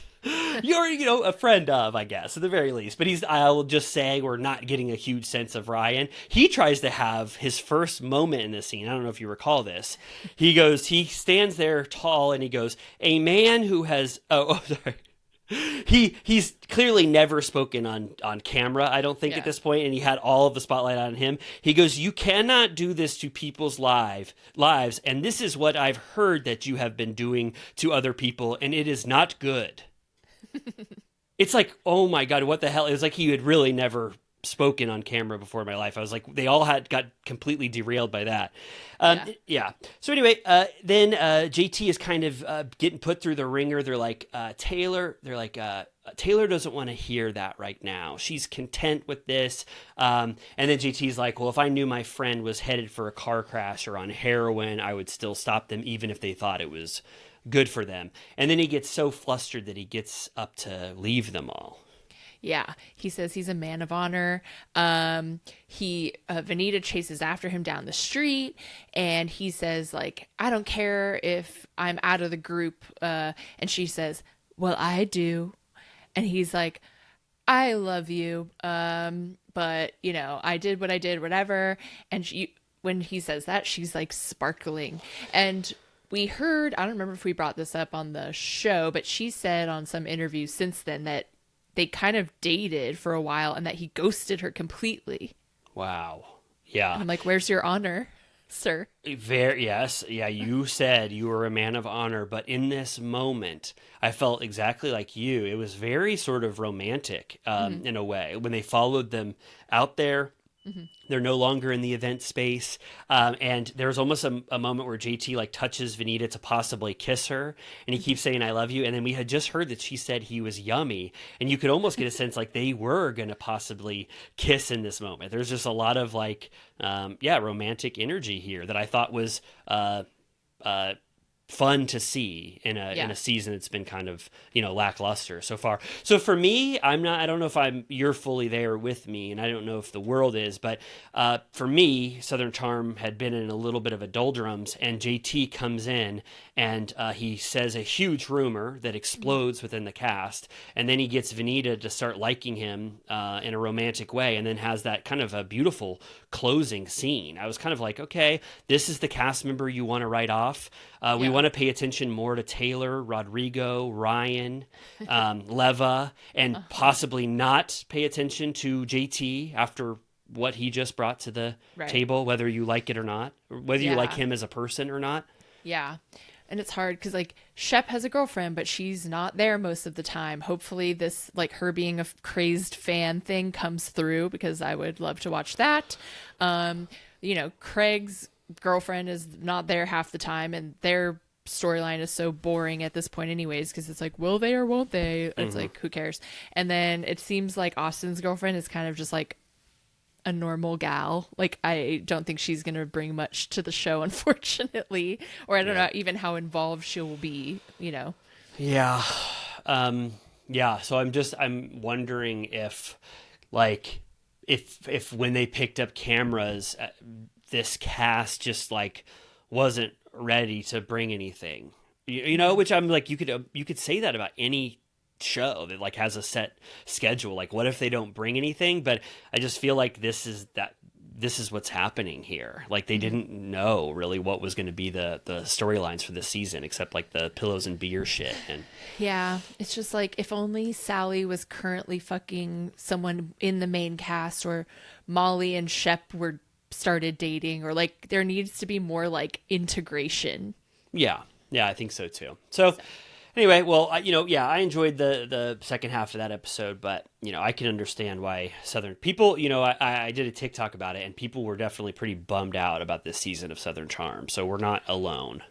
I saw a TikTok today, someone saying something along those lines, and they were like, if you're Southern hospitality curious, now is your time to hop aboard that ship. And I'm like, that's interesting. I guess there was like a Watch What Happens with who was on it? It was like maybe someone from Southern Charm and someone from Southern Hospitality or something. And people were saying that this season has been good. I don't want to keep teasing people, because every time I say this out loud, they're like, you gotta watch it. But I'm like, yeah, maybe I should watch it as a chaser to Southern Charm, as like a little like dessert to get a little more flavor. Yeah, I mean, we might be there someday. You and I, definitely checking out Southern Hospitality. It's one of those shows where, unfortunately, my even though I haven't watched it, I like can't imagine it being good. But I don't know why. Why do I have that aversion to it? I just need to, check it out and give it some time. And yeah, I bet it probably is bringing people more joy than this current season of Southern Charm. But anyway, well, we recapped the shit out of those 2 episodes. Anything else you want to say as we leave the Turtle Time environment? Just, I went to something about her on Saturday to pick up one of our raffle prizes, which if you haven't entered yet, you have till Friday 1:31 to enter our raffle for wildfire relief victims. But when I was on Robertson right there, I saw a guy wearing a Sir hat, like walking from maybe he was coming from Tom Tom or something, but he was coming down the street towards something about her, probably to Sir. And I was like, could this be one of our new faces? Really? Wow. I need to do some like research, because I think maybe I kind of recognized him. So, and he was on the phone and he said, oh, I'm right by something about her. Do you want to see it? Whoa. Wow. Yeah. Okay. Could that possibly be a new Vanderpump Rules cast member? We don't know. They were filming in something about her, people were saying. I know. I should have gotten a sandwich, but I was in a hurry. Yeah, hey, don't get me started. I know what it's like to be in a hurry, so... well, yeah, speaking of the raffle, I mean, you brought it up. By this time now, the raffle is still ongoing, the Turtle Time raffle. If you haven't seen it, check out the Turtle Time Instagram or wherever the hell you get your Turtle Time news. But Amy basically, created a wonderful raffle, and we have some prizes that will blow the hair back off your head when you see what the hell they are. I mean, signed... I Survived Argentine Beef Week sweater by Ariana Madix. She wanted to sign a Beef Week sweater. Could you imagine what you'd look like walking around town in that sweater? People would have 2 questions. What the hell does I Survived Argentine Beef Week mean? And who the hell signed it? And then when you say... I also love that it's 2023. Like, the longer this goes, the more like weird it is, because it's so old. Yeah, it's going to make absolutely. It already doesn't make any sense, but it will start making less and less sense. And an autographed single AF cocktails book that is signed by Ariana, which Ariana. We have to say Ariana actually did this for Turtle Time, which is so sweet. And it was through, I want to give a major shout out to Jen Hyde, who works with Ariana. She was the one I reached out to, and she basically within 1 minute, she made our dreams come true with this link to Ariana. It was so sweet. So you have that. Then West Wilson is going to give us a personalized video message, which was so sweet. He did that in the blink of an eye. He said, of course I will do that for Turtle Time, which was so sweet. Yep. You also get a shopping spree to our Etsy store. It's going to be great. So we've gotten major support already. We're killing it with our numbers. So you'll Venmo us. Look at our Instagram, it's all there. And then as always, you can support us on Patreon, where we recap Vanderpump Rules from the very beginning, and rate and review us if you so enjoyed this episode. Please, even if you didn't enjoy this one, come on, think about the legacy of Turtle Time. We need money. Come on. Think about other episodes you liked. Please review us, because that helps us so much. Spotify has reviews too. Don't think that if you listen on Spotify that you shouldn't review us. We get comments on Spotify and it's so nice. They go, I listen to this on Spotify and I love Turtle Time. I'm like, whoa, that's amazing. You can also subscribe on YouTube. We post these videos. So if you want to look at us, you can do that too. And when I tell you, you're going to want to take a look at this thing. Look at Amy and I do like the craziest stuff on YouTube. Silly. I pretty much always am recording with wet hair and wearing sweatpants. So yeah, but it looks dynamic as hell. I mean, you can't miss it. Yeah. So watch us. Listen on wherever you get your podcast auditorially, and then watch visually, because that's the best way to see Turtle Time. Yeah. Good. All right. Well, Amy, I will let you go into the night. I will leave into the night, and Little Turtle Cuties and Villa Rosa VIPs, let us say goodnight to you, and we will be back so soon, I think on Friday. Right? Bye. Bye. Yeah.